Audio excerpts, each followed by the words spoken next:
Vou começar com uma pergunta provocativa. O Missão é a 30ª legenda, a 30ª ideologia brasileira ou a primeira? Eu posso dizer que o Partido Missão é um dos 3 ou 4 partidos de fato constituídos no Brasil, os demais são legendas. Então tem umas 30 legendas aí, e aí vai ter o PT, que é um partido de esquerda, com uma história dentro do campo da esquerda, pode incluir até a dissidência dele, que é o PSOL, Uhum. com alguma relevância, e vem aí o Partido Missão. O resto são legendas que são massas amorfas, sem programa, sem compromisso com uma agenda concreta, se adaptam às circunstâncias regionais e aos projetos de poder regionais. Por exemplo, o partido do Bolsonaro é Bolsonaro aí no Rio Grande do Sul, mas ele é Lula no Maranhão. Então ele não é um partido, tá? Não tem coerência interna. A mesma coisa o PSD, que diz que vai disputar a presidência. A gente vem para se assumir como um partido. Então a ideia de ser um partido vem com muitas dores, porque vamos arrumar muitos inimigos e não será um lugar de muitas oportunidades para quem é muito malandro, mas será uma oportunidade de gente idealista construir um Brasil melhor. Renan, deixa eu lhe perguntar em relação ao posicionamento ideológico do partido, porque o Movimento Brasil Livre sempre esteve identificado com teses à direita daquilo que se identifica como a janela de Overton. Sempre teve uma posição pró-diminuição do tamanho do Estado, contra as pautas chamadas identitárias, a ideia de um Estado presente no governo. Entretanto, esse campo político da direita é um campo político hoje identificado essencialmente com o bolsonarismo. Como é que se faz a disputa política dentro de um campo que já parece dominado? É factível se estabelecer como uma alternativa à direita hoje no contexto político brasileiro? É factível e é um exercício naturalmente de força de vontade. Naturalmente, o que eu recomendo é, se você pretende ser alguém dentro do campo da direita com relevância, e se eu fosse um mero consultor político, um marqueteiro, eu falaria, vá puxar o saco do Bolsonaro, tá? Isso te dá eleições fáceis, ele te dá um eleitor que é enganado, né? Esse eleitor é levado a erro constantemente. Isso te dá participação, vamos dizer, nas redes sociais, em colaborações com outros grandes nomes dessa direita, mas isso não te dá um propósito real, né? Isso te dá apenas votos, não te dá um propósito concreto. O que a gente faz machuca muito, porque você aponta as falhas do campo da direita também, demonstra que a liderança do Bolsonaro é uma liderança falsa, mentirosa, e diz: o Bolsonaro não é o nome certo para derrotar não apenas as esquerdas, porque a gente não tem que também se colocar aqui apenas como uma negação do que é o PT. Muita gente coloca, vamos dizer, sou direita porque eu odeio o PT. Não, sou direita e tenho a propor para um Brasil melhor tais e tais e tais coisas.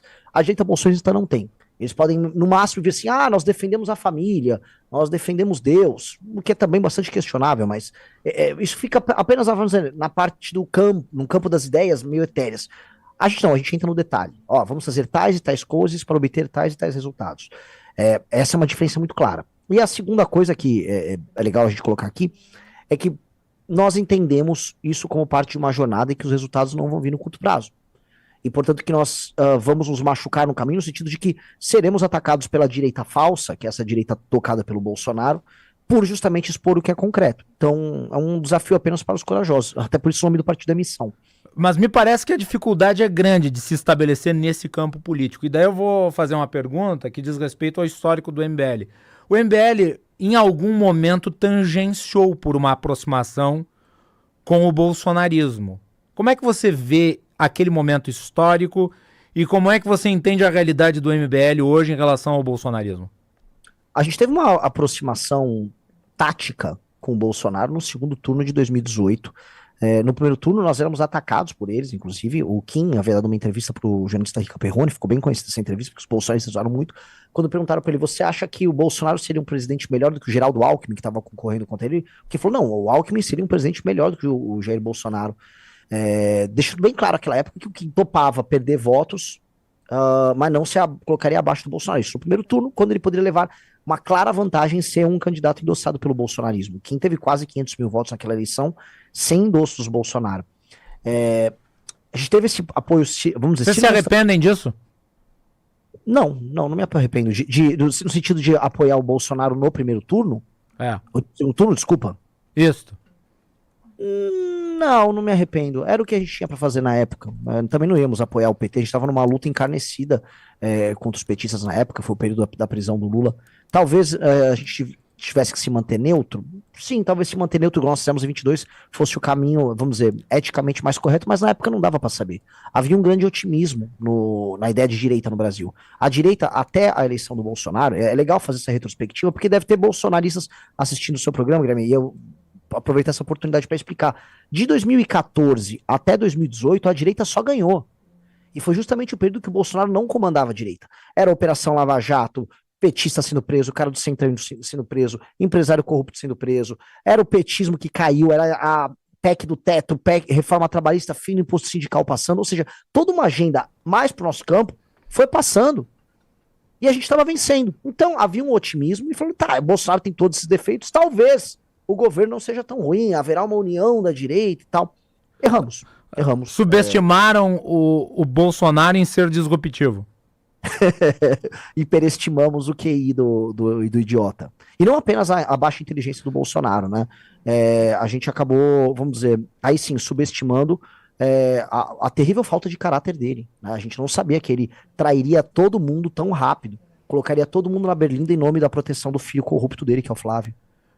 Deixa eu lhe fazer agora uma pergunta sobre projeto, agenda, política, que me parece importante. E eu tenho acompanhado algumas manifestações de integrantes do Movimento Brasil Livre, dentre os quais o senhor.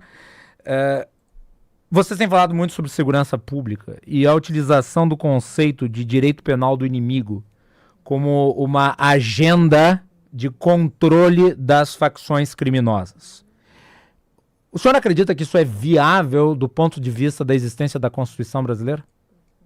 Naturalmente, tudo no Brasil, tudo que envolva mudanças sérias, não só no combate ao crime, mas mudanças, sei lá, nas normas que envolvem privilégios no próprio funcionalismo público, tudo no Brasil envolve mexer com a Constituição, porque nossa Constituição, infelizmente, ela engloba tudo. Ela é uma Constituição gulosa do ponto de vista normativo, né? Tudo tá nela e tudo para, vamos dizer, toda alteração que você queira fazer no Estado brasileiro, quase sempre, né? Tudo quase sempre foi impreciso, mas quase tudo passa por uma reforma constitucional, uma famosa PEC. Portanto, a nossa Constituição será um entrave nisso, em alguma medida, sim. A questão toda talvez o espírito da legislação, do legislador em 88, né, do Constituinte em 88, foi muito inspirado na ideia de validar uma série de direitos humanos que foram violados durante o período da ditadura militar.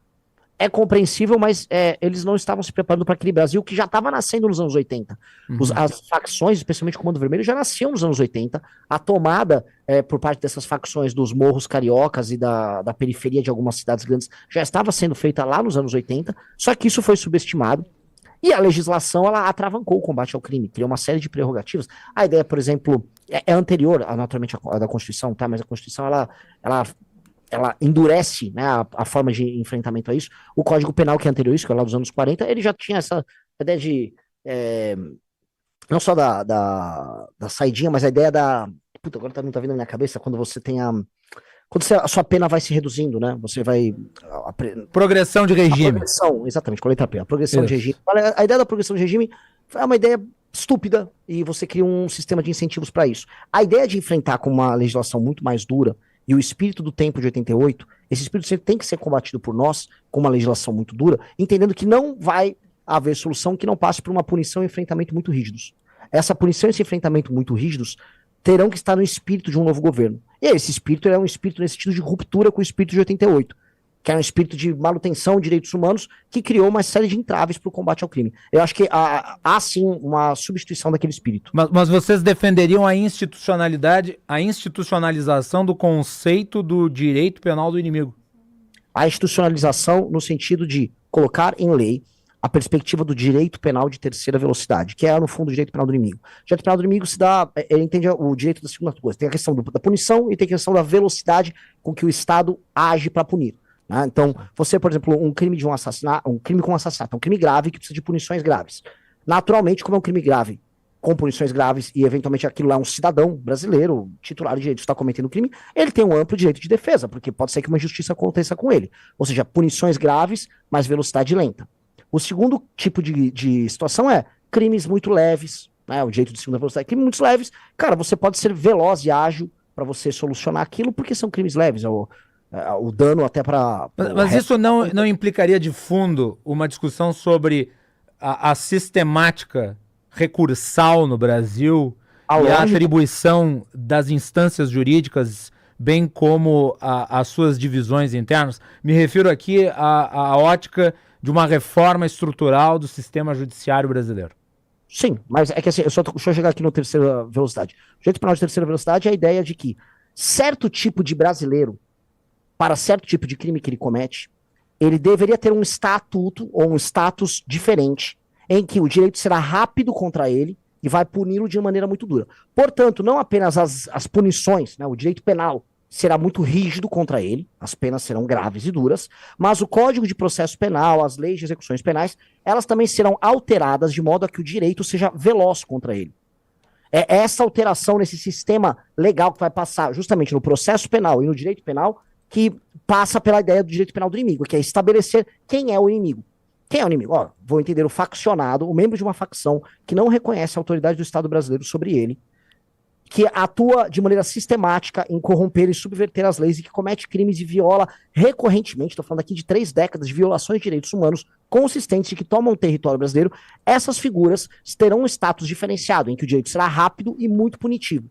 Nós temos que adaptar a legislação brasileira para esse contexto. Porque sem este contexto, o combate ao crime organizado vai estar de uma maneira muito maluca, que é eu tratar um faccionado como um cidadão comum titular de direitos. Um sujeito que eventualmente comete um crime, é um sujeito normal, que não é um faccionado, esse sujeito tem que ter uma legislação dura que puna ele. Agora, um faccionado, ele tem um status diferente. Esse status diferente, que é a ideia do direito penal do inimigo, é o que nós precisamos inserir na nossa legislação. De certa forma, é o conceito aplicado em El Salvador. E é o conceito aplicado, de certa forma, em El Salvador, é o conceito aplicado, e nunca irão reconhecer, né, mas de certa forma torta aqui no Brasil, no próprio inquérito do Alexandre de Moraes. A ideia do inquérito do Alexandre de Moraes é aplicar quem é o inimigo, meio que o bolsonarista é o inimigo, o direito contra ele é rápido e a punição é muito dura. Tá? Foi o que fizeram com as facções também em El Salvador. A ideia de atribuir a elas, olha, as pessoas que pertencem a essas facções, o direito para elas será diferente. O modelo de direita do MBL é o Nayib Bukele? Não necessariamente. O modelo de direita para nós é um modelo que dentro de um conjunto de valores que busca resgatar uma alma brasileira, a parte fundamental e a parte virtuosa da alma brasileira, uma direita que nesse sistema seja conservador do que é bom para o Brasil, aplique ideias brasileiras e soluções brasileiras para problemas efetivamente brasileiros. Então, o que o Bukele fez tem muito mérito em muitas áreas, mas temos que entender que é um país muito pequeno, né? Um país minúsculo. O Brasil é um país de dimensões continentais. A aplicação do direito penal do inimigo vai estar numa circunstância profundamente brasileira. Então, a lógica própria nossa de enfrentamento a eles vai se dar dessa maneira também. Não é perigoso que um Estado, como é o caso do Brasil, em que se repetem, se sucedem tentativas de golpe ou quarteladas, estabeleça como parâmetro ou como precedente o estabelecimento de inimigos condicionados juridicamente? Não, eu não acho. Eu acho que nós não temos que, por conta do drama Bolsonaro, ou por conta de uma história realmente repleta de quarteladas, nós não temos que, vamos dizer, ter medo de enfrentar um inimigo que mata brasileiros todos os dias.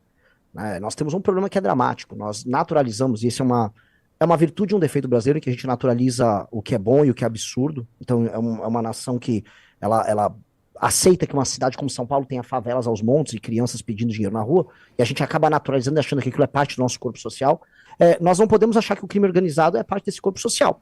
Então, medidas muito duras terão que ser tomadas, e não é porque algumas vezes tentaram quarteladas e se utilizaram, vamos dizer, não só da lei, mas das forças armadas e das forças de segurança para descumprir a lei, que nós teremos que ter medo de enfrentar essa guerra, que para mim é a guerra da nossa geração. Nós estamos conversando aqui com o coordenador nacional do MBL, presidente do Partido Missão, Renan Santos.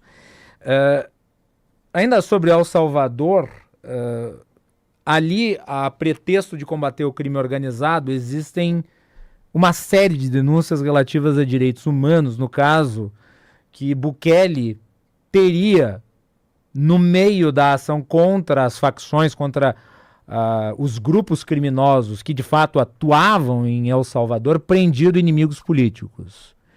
Isso não é uma margem para um ponto de interrogação sobre os efeitos colaterais danosos de tal política? Ainda mais se nós considerarmos, no contexto brasileiro, o grau de penetração do crime organizado nos, inclusive, grupos oficiais que combatem o crime? Eu concordo com você, e eu não duvido que, ainda mais um estado que historicamente é muito falho, como o estado de El Salvador, uma república, vamos dizer, uma das regiões mais conturbadas em termos de direitos humanos e democracia, que é a América Latina, né, que não tem esse tipo de coisa, e também não estou aqui fazendo uma defesa integral, não só do programa do Bukele, mas da pessoa do Bukele. Eu acho que o programa dele tem um acerto de ser muito duro e incisivo no combate ao crime, e isso apresentou resultados que são inegáveis. E eu acho que a situação, a dramaticidade da situação brasileira demanda soluções similares. Acho que se nós perguntarmos para qualquer brasileiro na rua, ele acredita que nós precisamos ter essas soluções. E por mais que não seja um defensor de Vox Populi, Vox Dei, porque as pessoas, e a maioria, ela comete erros e equívocos, eu acho que o homem público e uma liderança pública tem que topar fazer esse enfrentamento dramático. Temos que entender que o poder público e as polícias e os agentes do Estado são falhos, que necessariamente, tá, nós teremos que lidar com dificuldades e erros que vão acontecer, de uma operação policial que pode ter uma vítima injusta, até uma injustiça no sistema penal, mas dito isso, nós não podemos fugir da responsabilidade histórica, que é basicamente o cumprimento da Constituição. O cumprimento da Constituição é garantir o direito à vida e a integridade do território brasileiro. Falar um pouco sobre política. Sair da segurança e falar sobre institucionalidade. Me parece necessário esse tema e eu gostaria de saber, da parte do MBL, portanto, do Missão, como é que ele vê a dinâmica das relações entre os três poderes, ainda mais nesse momento em que há uma hiperconcentração de decisões no Supremo Tribunal Federal e, ao mesmo tempo, uma hiperconcentração de recursos no legislativo. O executivo não está exaurido e esvaziado em detrimento a esses dois poderes? Como recuperar a autoridade do executivo, considerando as suas atribuições? Eu vou começar parafraseando o ministro Supremo, que estava, né, em Lisboa, né, num desses eventos que mostram a concentração de poder do judiciário, falou que, olha, o século XIX foi o século do legislativo, o século XX foi o século do executivo e o século XXI é o século do judiciário. Né? A ideia do espalhamento de poder numa nação defeituosa e corrupta como o Brasil, ela faz parte de um contexto de uma nação oligárquica em que o poder ele é repartido entre oligarquias as mais diversas. E uma oligarquia no século XXI, como a nossa, ela se dá de uma maneira nova, não é só oligarcas, vamos dizer, rurais, representantes de famílias donas de determinadas regiões, como a gente conhece, os odoricos paraguaçus pelo Brasil. Não, um chefe de um sindicato que faz pressão no judiciário também, ele é um oligarca, um oligopólio de um determinado setor como bancário também é oligarca. A gente tem oligarcas de toda sorte que repartem o poder. O Brasil é a Rússia dos trópicos? Claramente. A gente só faz calor, mas se você for pegar todos os vícios russos, estão presentes aqui. Né? A gente só não está atacando bomba nos vizinhos ainda, né? Mas acho que hoje a gente está atacando bomba na gente mesmo, então é complicada a nossa situação. A real, o que eu vejo, é naturalmente um sistema disfuncional. A Constituição de 88 ela foi construída de modo a atribuir muitos poderes ao legislativo. Ela foi pensada originalmente como uma Constituição parlamentarista, depois ela foi transformada, né, num modelo presidencialista, então ela é confusa nesse sentido, e como nós, e é um drama da nossa democracia, como os nossos gestores públicos são muito ruins, Guilherme, assim, a real, eu acredito, enquanto um liberal, nesse sentido do princípio da subsidiariedade, mas se você ir numa cidade no interior do Brasil, se for aí numa cidade no interior do Rio Grande do Sul, você vai ficar desesperado do que você vê. Há uma ausência de capital humano capaz de fazer uma gestão boa para entregar bom serviço para as pessoas, salvo algumas exceções. Então, como o grande problema está no Poder Executivo, e o Poder Executivo é composto basicamente de pessoas que são eleitas pela população, e as pessoas também votam no Legislativo, em geral, trocam o seu voto por algum tipo de benefício. Então, a classe política é uma classe muito frágil do ponto de vista técnico, incapaz de tocar as grandes discussões nacionais e as discussões que importam nos municípios. Então, você vê um avanço do Judiciário e do Ministério Público, tanto no Poder Federal, então você vê o STF se colocando aqui como o adulto na sala. Então você tem, em geral, um presidente idiota, seja o Lula, seja o Bolsonaro, há um legislativo completamente corrupto, uma confederação de ladrões, aí o STF se coloca, não, eu tô superior. Ele não está superior, mas sou superior a vocês porque eu sou mais ilustrado, mais inteligente, mentalidade Barroso. E aí ele começa a se imiscuir e os outros não têm força para enfrentar. O legislativo não tem força moral e o executivo, em geral, é incapaz. Só que eu queria te comentar, isso acontece nos municípios.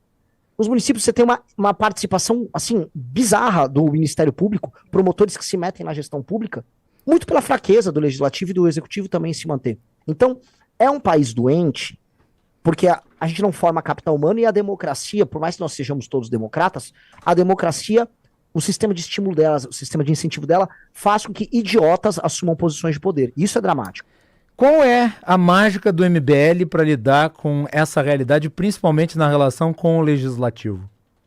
Porque você falou há pouco, né, sobre a Confederação dos Picaretas, e daí eu lembrei dos 300 picaretas. Citação ao presidente Lula lá no início da sua carreira como candidato. E até lembro aqui em 2018 as falas anti-establishment de Jair e Eduardo Bolsonaro. O Centrão é, sem sombra de dúvidas, o corpo político mais coeso e permanente da política, vamos lá, desde a redemocratização, pegando aqui um período histórico curto. E vocês têm batido no Centrão tanto quanto batem no PT e tanto quanto batem no bolsonarismo. Como é que vocês fariam para administrar o país sem esse grupo? Primeira coisa, o Centrão, ele é o modelo de fábrica não só do político brasileiro, mas do homem brasileiro. O Centrão é o homem cordial do Sérgio Buarque de Holanda. Homem que mistura o público com o privado, a procura de glórias, mas não quer trabalho. Esse é o sistema de pensamento do Centrão. Aí você pode colocar um acessório, ele pinta ele de vermelho, ele vira um cara de esquerda, pinta de azul, pinta um cara de direita. Basicamente isso. Esse é um problema da mentalidade patrimonialista do Brasil. Isso não será alterado. Eu acho que isso está na alma do brasileiro, Guilherme, e nós não vamos conseguir alterar isso. Simplesmente a ideia de que a gente vai modernizar o Brasil e fazer com que nós brasileiros tenhamos uma mentalidade de uma burocracia weberiana, aquela coisa do século XIX que se adequou ao Estado liberal, isso não vai rolar. Então acho que eu dou isso como perdido porque seria alterar o brasileiro. Eu incorreria, tipo, eu vou mudar o homem brasileiro. Nós temos que mudar o sistema de incentivo, e esse é o ponto. Um governo nosso tem que entender que o Centrão tá lá, as pessoas vão eleger. Então eu não vou pegar, né, se eu virar um presidente da República, Centrão, vocês estão fora daqui. Eles vão virar, não, você que tá fora daqui, vou meter um impeachment em você e tchau. Né?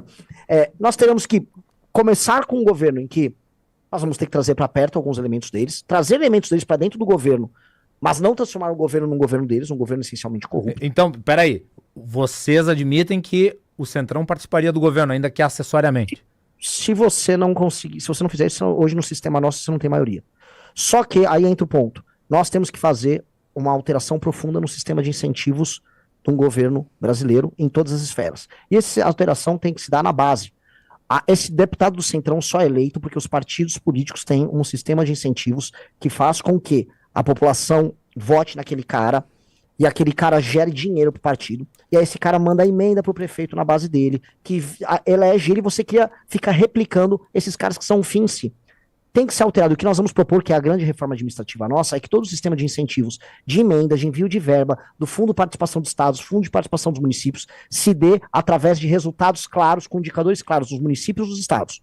Tanto que o foco nosso é dinheiro é baseado no resultado do prefeito e do governador, e não do deputado. Agora, idealisticamente me parece muito adequado isso. A pergunta que fica é: esse status quo aceitaria esta alteração profunda que não os beneficiaria? Não, em condições normais de temperatura e pressão, eles não fariam isso. Não fariam isso. Porque, novamente, isso não os beneficiaria. Agora, o Brasil está batendo no muro. O próximo governo, o próximo presidente da República vai precisar fazer reformas profundas, porque a gente vai ter um estouro das contas públicas em 2027 e 2028. A dúvida é em qual dos anos, mas o presidente da República terá que fazer grandiosas reformas. Ou haverá um crash. O próprio Centrão sabe disso. Todos eles sabem. E nessa mudança, alguns vão se adequar melhor, outros não. Eu tenho certeza que se eu apresentar para um dirigente partidário do Centrão, como o Kassab, uma reforma dessas, um cara como o Kassab vai concordar, porque ele é um dirigente partidário superior a um Ciro Nogueira, por exemplo. Então aí a gente tem que ir dividindo eles e tem que fazer um convencimento geral de que uma reforma tem que passar. É difícil? Mas eu vou provocar aqui. Fernando Henrique Cardoso, quando foi presidente da República, ele passou legislação com o voto do Centrão, que, vamos dizer, atacava esses mesmos interesses. A lei de responsabilidade fiscal atacava um modelo de gestão pública dos municípios, em especial, baseado no calote. Então, houve já experiências na história do Brasil ligadas a isso. A própria reforma da Previdência, o cara do Centrão vota contra gosto, mas vota. Aí você vai ter que jogar e vai ter que trabalhar. Última pergunta. Você classifica o MBL como pragmático ou revolucionário? Nossa alma ela é profundamente revolucionária no sentido que a gente precisa entregar um Brasil muito, muito, muito, muito diferente.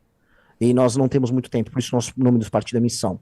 Agora, falar que nós faremos isso virando a mesa não é concreto. Então, nós somos pragmáticos no sentido de que nós adotaremos um estilo evolutivo, mas nós somos revolucionários em saber que o ponto B, que vai suceder o ponto A, será profundamente diferente. Então, nós queremos um Brasil muito diferente, e nós já estamos sonhando com esse Brasil e falando sobre como será esse Brasil, e, portanto, é revolucionário. É o que eu digo, assim, o espírito punk rock tem que estar vivo nisso. Renan Santos, presidente do Partido Missão, obrigado pela participação aqui no Bandeirantes Acontece na Rádio Bandeirantes. Muito obrigado, Guilherme. Gostou do vídeo? Para mais vídeos como esse, se inscreva no canal Inevitável Cortes, deixe o like, comente abaixo o que achou, vire membro do canal por apenas R$ 3,99 e tenha acesso a benefícios exclusivos. Te vejo no próximo vídeo.